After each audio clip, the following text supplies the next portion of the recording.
Really excited to learn more about round gobies, zebra mussels, and spiny water flea in this session. Tom, who is an aquatic invasive species intern, will be our moderator again. So I'll pass it over to you, Tom. Welcome back, everyone. I'd like to introduce Michelle Bordeaux and Andrea Dunn, presenting on round gobies in Fairy Lake. They're partnering to engage, understand, and take action.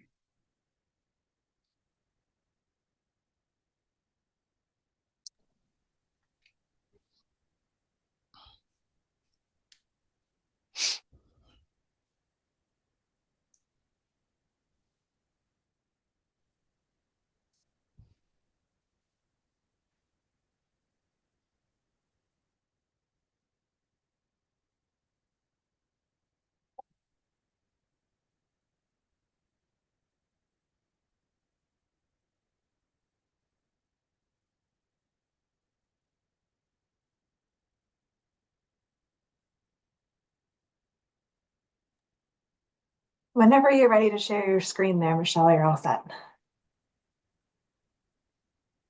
Perfect. Am I ready to go? Did the introductions already happen? Yeah, I think you were moving from the backstage. You're all set. Sounds good. So I'm just sitting here staring at the screen. Okay, well, okay. thank you. Thanks, Tom. So good afternoon, everyone. I'm Michelle, and I'm going to kick off our presentation before passing it over to Andrea. So today we're both excited to share the story of round goby in Fairy Lake and how engagement and ongoing collaboration really triggered partnership and further action. So I'm going to start just by going over some of the background and context, then some highlights from our engagement event that we held last summer. And after I finished putting this presentation together, I realized it really feels like a slideshow of a summer vacation, but I'm kind of excited about that, and I hope you enjoy that as well. And then Andrea will really share more of the details around round goby monitoring in the lake and next steps. And I'm just going to try to figure out how to advance my slide here. Oh, we got it. Oh, too far. There we go. Okay. So Fairy Lake is in the community of Acton, which is part of the town of Halton Hills, and that's located in the Greater Toronto Area, as you can kind of see on the map that we put up there. And the town overall has a population of over 65,000 people, but it is broken up into a few smaller communities, the second largest one being Acton, and there's about 10,000 residents in Acton.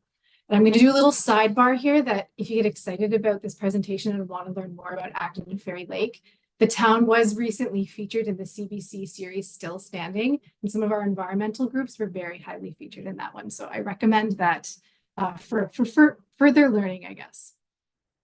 So Fairy Lake is a treasured natural asset. It does support passive and active recreation. There's trails. There's also sports fields, community gardens. There's a public beach, and there's non-motorized boating and fishing allowed on the lake. There's also 2 campgrounds, and we have a kayak and canoe rental company also located on the lake. So it's about 26 hectares in size, and it was man-made as a result of damming that took place in the early 1800s for a mill. And the lake was, I guess, somewhat recently deeded to the town. So in 1989, the town took ownership over the lake, and most of the lake is now considered a provincially significant wetland. And just to give a bit more context to this story, so Halton Hills is a small town, but nature is really highly valued here. We have many active environmental groups, a lot of naturalists, but as a small and growing town, we haven't had a lot of resources to really proactively invest in planning and implementing environmental strategies, programs, and projects. So until recently. So in 2024, the town engaged Credit Valley Conservation to draft an invasive species study to better understand some of the current threats, potential impacts, and the potential role of the town relating to invasive species management. So the study included compiling invasive species observations within the town from a variety of sources. A lot of those came from records from both of the conservation authorities that the town is within their watershed, but also it included looking at some of the community science reports. And as the study was nearing the end of completion, funnily enough, a member of the public posted their sighting of round goby in Fairy Lake to social media. Thankfully, CBC was aware of that, and they did follow up on the sighting and subsequently caught 8 gobies in Fairy Lake the following month. And these observations were able to be included in the final draft of the invasive species study. So as I said, we're a very nature priority sort of town, the mayor had set up an advisory group, which consisted of the mayor and about 3 to 5 members of council. And that was really to advance restoration of the sub-watershed that runs through Acton, but specifically focusing on Fairy Lake and the water quality of Fairy Lake. So at one of the committee meetings, we did share the news of Round Goby discovery in Fairy Lake. And part of that was packaging it with emphasis that we would be asking for budget approval to develop an invasive species management framework and some additional funds for on-the-ground management. But our mayor is very passionate about the environment. So in that meeting, she had this wonderful idea as a solution to help with the Round Goby issue in Fairy Lake. And she suggested a Round Goby fishing derby. So there's our mayor. She likes to get out on the lake and kayak. She really cares about, I guess, preserving and protecting turtle habitat, as you can see by her really cool turtle shirt.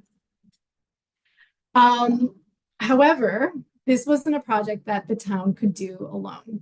So I did reach out to CVC and the Ontario Federation of Anglers and Hunters to help. So the goal for the event was primarily to raise awareness around invasive species and how to stop the spread, while bringing the community for a fun morning at Fairy Lake. And in order to make this happen, I'm going to put a plug in here that we did apply for ISC's Invasive Species Action Fund, and we were successful, which was this whole event was contingent on us receiving that funding because it wasn't something that was resourced at the time. But also to add to that, our partners for this did offer a lot of time in kind, and without those contributions, we wouldn't have been able to run that event. And, you know, potentially some of the activities we're going to talk about would have stalled out. So we held the fishing derby on July 19th in 2025, and we opted to advertise the event more largely as the mayor's fishing derby. And we had prizes for the biggest fish of any species, as well as the most gobies caught. And this approach was considered more feasible and positive because at the time we weren't really sure how many gobies there were going to be in the lake. Were they just going to be constrained to one area? We didn't want people to be disappointed if they didn't find or catch any gobies. So that's why we wanted to have a little bit more of an inclusive approach to it. And then to add to the event, we invited our local environmental groups. As I said, there's many in the town. They're very active. In total, we had about 10 information and activity booths set up. It was a fun family-friendly event. You can see the Turtle Guardians brought out their mascot for the day, which she was very popular. And we also offered some non-fishing activities and games, such as kids mini pool fishing game and a nature scavenger hunt, just to encourage people to explore the other I guess, natural elements around Fairy Lake. And we did offer prizes for those too, because we thought it would be nice to offer something for the whole family. Some people came out and only part of their family was fishing, but we also just wanted to attract like a wider audience, especially if they weren't particularly interested in fishing themselves. But of course, the highlight of the day was the fishing. So for the derby, participants were given worms, and I tell you, it was really fun watching all of those worm cups get put together in the morning. So you can see they're all labeled in the middle there. And participants could fish from the shore or from the boat. They could either rent boats or bring their own non-motorized boats. We see there's some people that even waded into the water to fish. The nice thing about Fairy Lake is there's a bit of almost like a peninsula where the park is. So there was a lot of room for people to spread out and fish. And then in terms of materials, we did put together some resources specific to this event. And one of the things in the middle there was our Round Goby information card. And the intent with this was meant to be kind of pocket size that people could take with them and use for reference to help them identify Round Goby and really what to do if they ever catch or spot a Round Goby and how to report it. So with the QR code, they could just scan it and report that Round Goby. And then we also provided Fishes of Fairy Lake document. And that was really to kind of get people a little bit more excited and have a better understanding of what the beneficial fishes are that are in the lake, just to complement the fact that we were highlighting Round Goby as well. And you know, one of the reasons why we're trying to control Round Goby is to protect the habitat for those beneficial fishes. And then in terms of the logistics of the event, we had our fishing officials, which were kind of like mobile teams that would go around. They would log, collect, and destroy any Round Gobies, and they would measure any other fishes that were caught. We emphasized a catch and release for any beneficial fish, and we really wanted to minimize the amount of time that those fish spent out of water. And then for those who were fishing on the water, we wanted to make it a little bit more convenient. They wouldn't have to come to shore every time they caught something. So we did provide, she'll go back one, you can see the ruler with the fish. So we provided those so people could like take a snapshot of their fish and then it would be logged later. And then we also had a beginner zone. So like I said, we wanted to encourage new people to come out and enjoy the lake. We also wanted to make it family friendly for all ages. So off of the dock, we had this beginners area. People of all ages with little to no experience were welcome to take part there, and we had volunteers helping them out. We also had rods that were available for loan for any beginners that were there that day too. And then, of course, there were prizes. I did include a mock-up of the trophy that we had in an earlier slide. We put together these prize packs. So at the end of the event, they were awarded by age and category. There was the custom locally made fish trophies that we had. We had some donated prizes. We had Acton BIA gift cards. And one of our young winners was I think it was the kid on the left here, he was so overwhelmed and incredulous that he had won. He didn't realize that the rod, the children's rod that was there, like held by the counselor there, was part of his prize. So just the moment he was like, this rod is for me, like it was just such a really heartwarming sort of a community experience. And the fun thing is, that fishing rod had been donated by a community member to be a prize that morning. One of the community members showed up with these brand new kids' rods and said, hey, could I donate these to use as prizes? So it was just a really lovely day all around. And then finally, for outcomes for the event, we had at least 215 people that we logged that attended the event. We also had the mayor and many council members show up. And we estimated that approximately 100 people actually participated in the fishing component. So at some point throughout the day, they had a rod in their hands. In total, 35 round gobies were caught. Doesn't seem like a lot, but we weren't really sure what we were walking into. And there were many more that were seen and not caught, I will say. But for the town, it was a huge win for raising awareness around invasive species and reinforcing the connection between our residents and nature. So we did end up having our budget approved to develop our invasive species management framework. And as part of that project, we put out a public survey to gauge resident awareness of current invasive species. And the community, I will say, did not forget. Round goby was one of the top named invasive species of concern, which was really nice to see. It felt like, the event had impacted and had stayed, it was a few months later. So that awareness had stayed even after the event. So I'm about to hand it over to Andrea, but I do just want to recognize CBC, the Ontario Federation of Anglers and Hunters, town staff, local community groups, and residents. I had some phone calls with some of the locals who are in Fairy Lake fishing, just trying to get their feedback on how we make this event successful. So their expertise and contribution and enthusiasm were really appreciated, because without everyone kind of pitching in on this, it wouldn't have happened. And I just wanted to add to sort of like a little reflection that it was really about acting and building on each initiative. So this project evolved, and it continues to evolve through communication, collaboration, political will, and resident engagement. So like I said, this was triggered by one community science report, and then CBC listening to that and following up, and then communicating to us what was going on. And the fishing derby itself, we got data out of that made CBC sort of stop and think, oh, wow, this might be more widespread than we realized. So Andrea will speak to what they did after that, but there's still ongoing work and monitoring and research and collaboration that continues around this project. So that's the end of mine. Andrea is going to do the sciencey part of this and hopefully share a little bit more data around Fairy Lake. So we'll pass over to you. Thanks, Michelle. So if you can advance the slide there.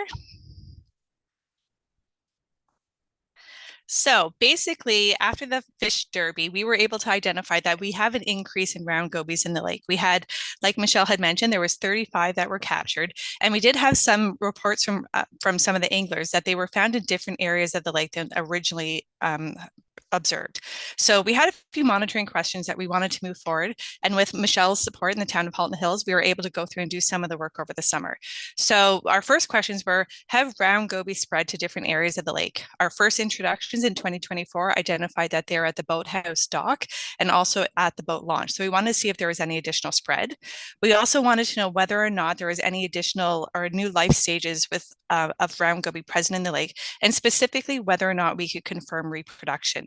We do know that they had been observed in 2024, but it was pretty much adults that had been observed, and we had no indication as to whether or not there was juveniles or even if they were being successful.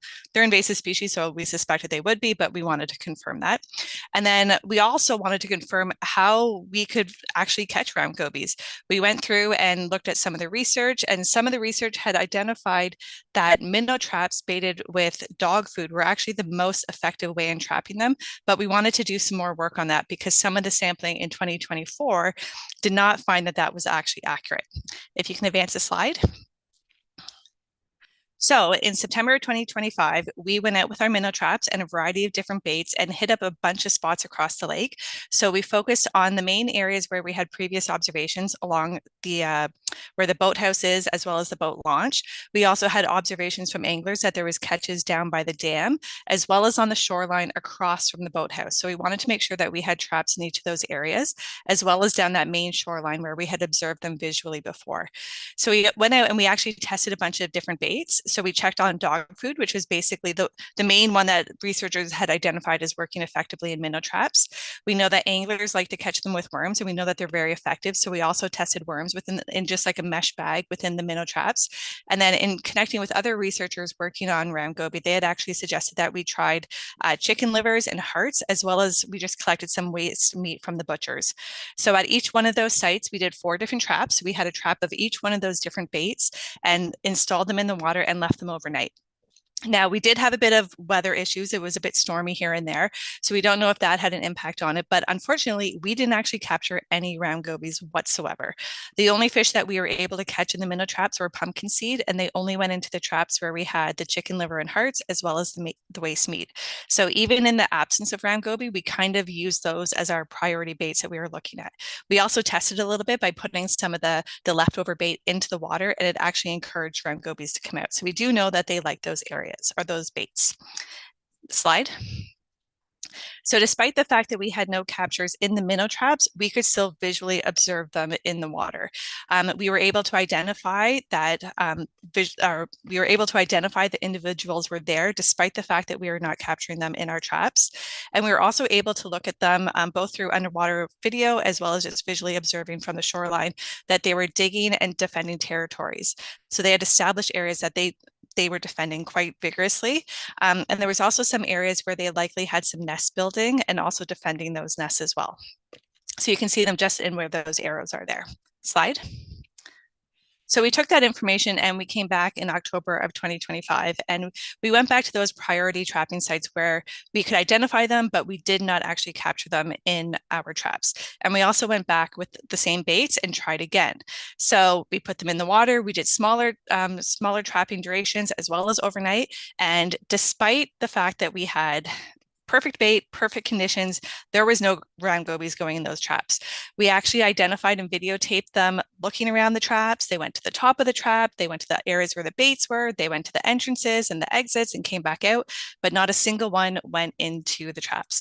And these are species that are actually highly visual. So they were able to kind of assess the situation and decided that it just wasn't worth it for them to go in. So they're smart. In a small area where you have a very small invasion, this is probably what's going to happen. We're not going to see them going into them quite as effectively as we would in areas, say, like in the Great Lakes, where it's survival of the fittest. You're probably going to get some that are just going to check out the baits and get in there and get trapped that way. But in this type of scenario, it just wasn't effective for us capturing them. So we also tried going back into those same sites and electrofish them using just a backpack electrofisher along the shoreline. And through that work, we were actually able to catch 42 individuals, including 4 young of the year individuals. So with that, we were able to confirm that reproduction was occurring within the lake. We also did electrofishing sampling both upstream and downstream of the lake, and were able to confirm that there was no captures and no evidence of round goby escaping the lake. Slide. So through that work, we were able to establish a few things and confirm a few things. We do know now that there is an established population within Fairy Lake, and we do know that there's reproduction and they are spreading. So they're going along the shoreline and they are breeding and reproducing within the lake. We also know that minnow trapping is just not successful in small populations of invasions such as this. Electrofishing can be effective, but it was also very difficult using the backpack electrofisher.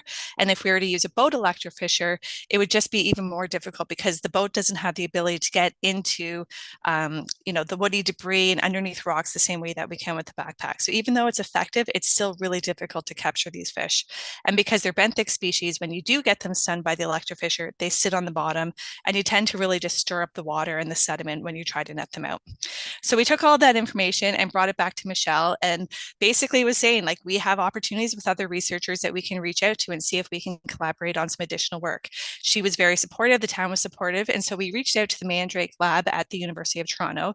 And luckily, Nick Mandrak and his lab were working on a similar project and basically identifying that there's a lot of invasions that get to a certain point and we just can't do anything, or we perceive that we can't do anything further. So Nick and us, also partnerships from Carleton University and McMaster University, are working on a project to see where we can deal with round gobies at an early invasion stage. So the objective of this project is to evaluate existing and new trapping methodologies for removal of round goby, and we're able to get Fairy Lake on this study as a early introduction like that we're looking for. One of the other pieces of the project that Nick is going to be working on is looking at some lab-based biology. So some early studies indications show that as round gobies are actually being captured, they actually become more fecund, which means that they're able to reproduce even more, I guess, kind of to account for the fact that they are being taken out at certain numbers. So Nick is going to be taking some of the individuals captured back to the lab and test some of that theories, or some of those theories. And the ultimate goal for all of this work is to develop an early response and management and action plan for new introductions. The hope is that we can take lakes such as Fairy Lake and implement a new management and action plan, try and catch these gobies out of the lake before they become really established, and trying to prevent further invasions to other areas. So for instance, Fairy Lake, it's connected to the Credit River in Black Creek. And if they are able to exit the lake, they will be able to enter Black Creek. So by doing this work, we're hopeful that we can both protect Fairy Lake, protect the Credit River, and ultimately create an action plan for new invasions across the province. So that is our goal for 2026. There are some opportunities for funding that we've applied to as well. And this is essentially a great partnership and collaboration that we're hopeful that will result in real action in protecting Fairy Lake and the Credit River. Slide. Thank you very much. Are there any questions? Thank you. Unfortunately, we don't have time for any Q&A. I like to keep this moving forward. We're a bit behind right now. But thank you, Andrea and Michelle. Very interesting. Thank you. I'll post your email in the chat if there's any questions that people want to ask you guys. Thank you very much. Great. Thanks And for with having that, us. No problem. I'd like to introduce Andrea Wasey from Fisheries and Oceans Canada, presenting on zebra mussels on the move, lessons learned and spread in Eastern Canada. Okay, hi. I will just share my screen. There we go. Are you able to see my screen? Yeah, if you just want to full screen your presentation. Oh, yes, of course. Sorry. There we go. Is that better? Yeah, perfect. There we go. Okay, yes. Okay. Well, thank you. So my name is Andrea Weise. I'm a biologist working on freshwater AIS for Fisheries and Oceans Canada in the Maurice Lamontagne Institute in Montjoly. So this year's theme is progress through partnerships, and this is really what my presentation is built on. Much of the work that I'll be presenting was only possible because of the collaboration of many, many partners that you can see here on the screen. So I'd like to acknowledge the work of everyone involved. So 3 regions from Fisheries and Oceans in Canada, the provinces of Quebec and New Brunswick, and many watershed groups and other NGOs. So I'll just start by giving a bit of context. Why do zebra mussels matter and why their recent spread is concerning? As you know, zebra mussels arrived in the late 1980s in North America. They rapidly spread. And why do we care? Well, they're one of the worst invasive species. They're on the top 100 list, and they have major environmental and social economic impacts. But what's new for us in Quebec? What's new is that, I mean, they've been present in the Great Lakes and St. Lawrence River system for about 30 years, but it's really just recently that they've jumped into the inland lakes. So we started to see them in two lakes in southern Quebec over here, and more recently in eastern Quebec in Lake Témiscouata in 2022. So just a quick outline of what I'll be discussing today. So the invasion dynamics in Lake Témiscouata, data from the past 3 years, the monitoring efforts in Quebec, New Brunswick, and Nova Scotia, the role of recreational boating, the risk for Eastern Canada, and challenges with early detection, and what we can do. So most of the results that I'll be showing today will be published in 2 papers. So one that was just recently submitted and one that we're preparing on recreational boating. So I'll start with Lake Témiscouata. So as I said, they were detected in the late summer of 2022. And 2 immediate questions came up. Had they already spread across the lake, and in what numbers? So rapidly, the province of Quebec and Fisheries and Oceans Canada, we initiated a monitoring program for this lake. So rapidly, within the first 2 months, divers went and sampled in late October, November. So really thumbs up for our divers who have been doing this now since 2022, so late in the field season, sometimes with snow. So we've been sampling every year through using scuba diving at 12 to 16 different sites. And the goal is to look at the distribution of zebra mussels, measure their density, track trends. So what did we find? First off, no quagga mussels were detected. So these were zebra mussels the whole time. Quagga mussels is another invasive species that we don't want to have. In 2022, so here's a map of the lake. It's about 40 kilometers long, and the circles indicate the mean mussel densities per square meter. So unfortunately, in 2022, they were already widespread. Divers detected them in 15 out of the 16 sites that were surveyed. I do want to mention, though, that the northern part of the lake, these were only or mainly young of the year, while zebra mussels in the center and the southern part of the lake already had mussels measuring about 2 centimeters in length. So from the length cohorts and things, we can age them, and they're about 2 years old. So this indicates that they were introduced much earlier than when they were detected in 2022. The following year, the inventory showed that zebra mussels had increased in density. For the lake-wide mean density, it was about 700 mussels per square meter. And at most of the sites, larger mussels were found, like 2 and 3 centimeter long mussels. The following year, in 2024, abundances had increased even more. As you can see, lots of mussels, and at some sites even having up to about 30,000 mussels per square meter. So there was a rapid increase over the past 3 years, and the lake is really fully invaded, and this is probably due to the favorable conditions. We have high calcium values in this lake. We are continuing to monitor this lake, so we have sampled again in 2025, and the people in the lab are measuring and away, so we will have the data to see if numbers are actually increasing even more or stabilizing or maybe perhaps declining.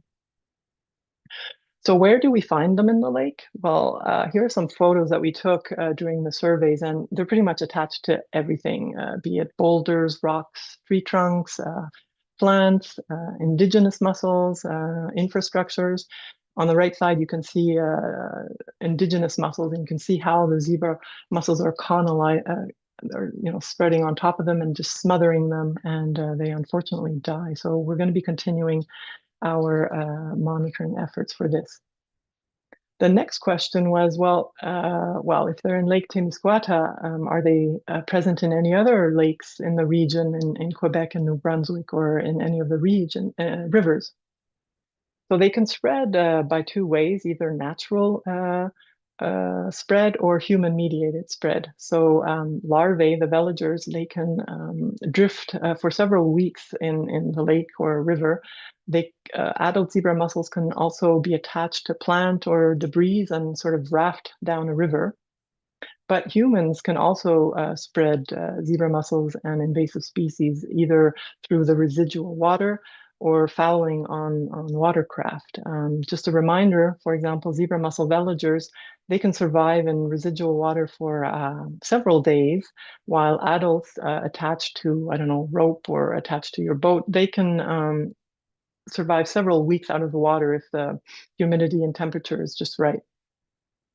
So a coordinated response was put in place. So it involved the federal government, the provincial governments of Quebec and New Brunswick, several watershed groups, and NGOs.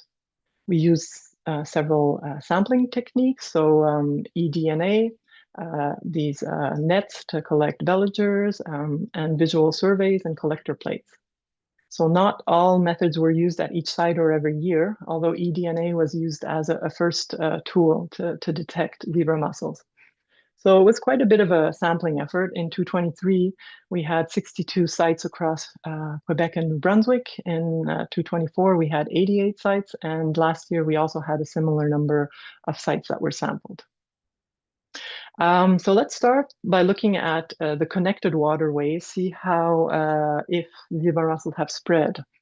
So for those people who aren't familiar with the area, Lake Témiscouata is up here in the circle, and it flows into the Madawaska River all the way to Edmundston, where it joins the St. John River in New Brunswick, which then flows all the way into the Bay of Fundy.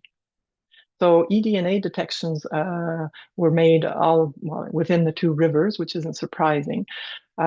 We also did some zooplankton tows to see if the larvae were present in the river. We did some tows in the first year in the lake to sort of get a better understanding of reproduction throughout the season. So they were reproducing throughout, like from June till October, but there was a peak in August with the highest veliger counts. We did also notice a decrease from distance with the lake, and we did see veligers up to Edmundston in 2023. That was our last sampling site. And unfortunately, in 2023, our colleagues from the Société d'Aménagement de la Rivière Madawaska did find adults on infrastructure on the Edmundston Dam. So this was actually the first confirmed zebra mussel occurrence in New Brunswick back in 2023.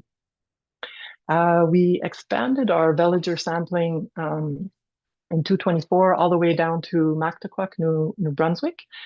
And we did notice that veliger abundances increased at Edmundston, which isn't surprising because there seems to be now a local population of zebra mussels there that's probably acting as a source of more veligers. And we did see veligers also, but much lower densities down the river. At the end of the autumn, our DFO colleagues did find in 2024 one zebra mussel on a floating dock in a marina in Mactaquac. So it does seem to be spreading in the river. In 2025, we again did some more veliger sampling with our partners, and there was an overall increase at most of the sites except one. Edmundston, the numbers continued to increase, and we did see an increase also in Grand Falls over here. The levels were still lower in the river, but the eDNA replicate samples was somewhat higher in Mactaquac. So we're looking into if there's a local establishment occurring there. So we also have some other colleagues that are looking into infrastructures, monitoring. So this is still really important to continue in the following years. Normally rivers are generally poor habitats due to the current speeds and things like that, but there are many calm zones and reservoirs where the zebra mussels could establish. So it would really be important to continue the monitoring and regular inspections of these sites. But so we do see the zebra mussel spreading through natural spread. Let's look now at spread in non-connected water bodies, the lakes in and around Lake Témiscouata. So in eastern Quebec, from the 223 and 224 sampling events, so Lake Témiscouata, we have an established population, of course, and unfortunately, our colleagues from the province did find veligers in 4 additional lakes, the lakes des Aigles, Grand Squatec, Jerry, and Saint-Jean. eDNA was also detected in a further 6 lakes. So on the map, you can see the gray symbols. These were where we did find some eDNA, but it wasn't always consistent from one year to the next. But we do need to keep an eye on these lakes as zebra mussels might be establishing there. The good news is that in all the other lakes that were surveyed in Quebec, the 25 lakes, no, the eDNA detections were negative. This was the same for New Brunswick and Nova Scotia in the 14 and 17 lakes that were surveyed. Just want to remind you that absence of detection does not mean absence of the species. The early detection is really difficult with invasive species. It's like looking for a needle in a haystack. The eDNA signals, it might mean there's very low densities, they're very difficult to detect, the patchy distribution. It might mean that an introduction occurred, but they failed to establish, or we have a false positive. So this was really difficult. In Quebec, some of the lakes were surveyed with different methods, and in some lakes, eDNA was detected, but no veligers were found, or no visual observations could be made. The other thing I wanted to point out was that these newly infested lakes could act as stepping stones for further spread to other areas. And for example, Matapédia up here flows into the Matapédia River and the Restigouche River. So this is all, we need to keep an eye on these areas. So now I want to look at boater movements, because boaters could move invasive species if we're not careful. And all of these outreach activities are really important, strengthening public awareness and understanding this vector. So DFO organizes every year some of these outreach activities where we bring a wash station to the different sites and we promote clean, drain, dry. We wash the boats, as do many of our partners also. And at the same time, we collected data on watercraft type, the travel destinations, and whether people were practicing the clean, drain, dry on their boats and equipment. And some of this data was shown yesterday when Mathis presented his presentation. So just move on quickly. So outside of the region, where are boater movements? Where are boaters going? So what we can see, boaters travel far, long distances, up to 1,000 kilometers. They visit many sites, and some are more frequently visited than others. For example, the St. Lawrence River, Lake Ontario, Lake Saint-Jean, Lake Saint-François. And these are areas where there are AIS. So this is a real risk of new introductions. And this is probably how zebra mussels were first introduced in Lake Témiscouata. If we look at boater movements within our region, so in Quebec and New Brunswick, again, we can see, like on the other map, that boaters are creating artificial connectivity between isolated lakes. And again, many, many sites are being connected this way. And what we can do with this type of data is do what we call network analysis. Look at which links are the most important, which sites are the most important, because understanding this connectivity will help us understand the risk. So another way of looking at this data is a network graph. So this is a figure, it's not a geographic map of the lakes, but rather how the lakes, A, B, C, D, and the rivers are linked together. We can see the hub lakes, and we can see the different links, the width of the thickness of the lines. So this can maybe help us prioritize where we want to put our prevention efforts. And we hope this year, if we have the funding, to do some more modeling work using this technique and look into management efforts. Another thing I wanted to show you was the risk in Eastern Canada. So on the left is a map of the calcium concentration. So calcium is needed for shell growth for zebra mussels. And here you can see in red are mainly the favorable environments for zebra mussels and quagga mussels with high calcium concentrations, and the green would be less favorable. So this can give us an idea of, we can see right away that the Gaspésie here is at high risk, and some areas in New Brunswick and less so for Nova Scotia. But I want you to keep in mind the boater movements. I mean, we're talking about zebra mussels, but we're moving AIS if we're not taking the proper action. So this is the risk for Eastern Canada.